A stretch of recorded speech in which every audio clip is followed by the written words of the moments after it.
In this video, we're talking about ransomware.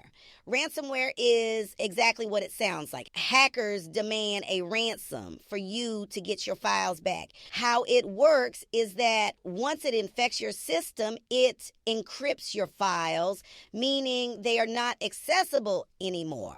Until you get them decrypted, you're unable to access them and therefore lose your files. The only way the hackers claim you can get them decrypted is to pay them a set amount of money. Usually they demand digital currency like Bitcoin so they can maintain being anonymous. I'm sure your kids feel like they deal with ransomware all the time. We have to hold on to their video games and phones until they get their chores done.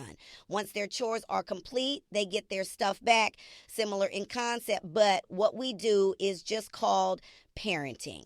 Now, when it comes to ransomware, there are a few things you can do before thinking of paying the ransom. First and foremost, shut off the device. As soon as you see the message saying you've been infected, turning off the device can help you stop the ransomware from spreading over to other devices on your network. Before ransomware hits your device, you should consider taking backups of your information and ideally storing them offline. If ransomware ever gets you, you'll be able to restore your computer from a previous uninfected backup and can go about your day normally. Try to make sure that your operating system is up to date along with your applications. If any vulnerabilities exist, they should be patched up to maintain the most up-to-date security. You'll also want to make sure your antivirus is updated. Worst case scenario, you may have to pay to get your files back.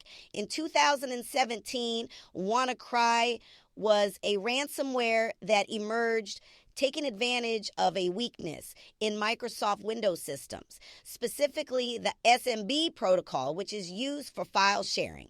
This malware spread by exploiting this vulnerability in systems lacking security updates. Once infiltrated, WannaCry encrypted files and demanded payment in Bitcoin for the decryption key. WannaCry wasn't only ransomware, it was also a worm. It could autonomously move from one vulnerable system to another on the same network. This led to an infection that spread worldwide, affecting global institutions, including hospitals and all sorts of businesses. The response involved urgent cybersecurity actions and Microsoft's release of emergency patches to counteract its impact.